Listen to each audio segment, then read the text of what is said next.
സങ്കീർത്തനം 92:4. യഹോവേ, നിന്റെ പ്രവൃത്തി കൊണ്ട് നീ എന്നെ സന്തോഷിപ്പിക്കുന്നു.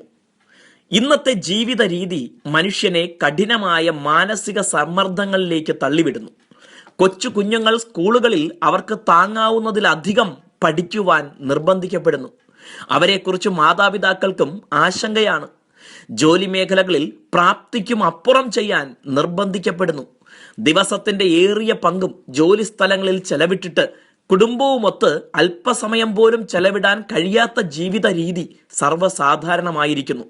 അധ്വാനിച്ച് സമ്പാദിക്കുന്ന ധനം വാസ്തവത്തിൽ വേണ്ട നിലയിൽ ഉപയോഗിക്കാൻ മിക്കവാറും പേർക്കും കഴിയുന്നില്ല.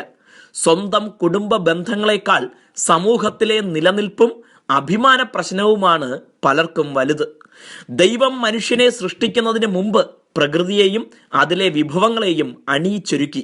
മനുഷ്യന്റെ ഉപയോഗത്തിനും സംതൃപ്തിക്കും സന്തോഷത്തിനും വേണ്ടി സൃഷ്ടിക്കപ്പെട്ട പ്രകൃതിയെ ഇന്ന് ചൂഷണം ചെയ്യാൻ മാത്രമേ മനുഷ്യൻ തയ്യാറാവുന്നുള്ളൂ.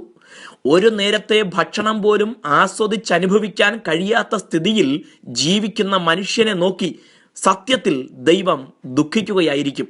എന്നാൽ ഇന്നും നമുക്ക് ദൈവത്തിന്റെ കരവിരുതിൽ സന്തോഷിക്കാനാകും. യേശു പഠിപ്പിച്ചതുപോലെ നാളെയെക്കുറിച്ച് വിചാരപ്പെടാതെ ഓരോ ദിവസവും കരുതുന്ന ദൈവത്തിൽ ആശ്രയിച്ച് ജീവിക്കാം. നമുക്കായി ദൈവം ഒരുക്കിയ മനോഹരമായ ഈ പ്രകൃതിയെ നോക്കി ദൈവത്തിന് നന്ദി പറയാം. നമ്മുടെ മനസ്സ് ഭാരങ്ങൾ ഒഴിഞ്ഞ് സ്വതന്ത്രമാകട്ടെ. ദൈവം നമ്മുടെ സന്തോഷത്തിനായി ചെയ്തിട്ടുള്ള സകല പ്രവൃത്തികളും അനുഭവിക്കാം. ദൈവം നിങ്ങളെ നിരന്തരം അനുഗ്രഹിക്കട്ടെ.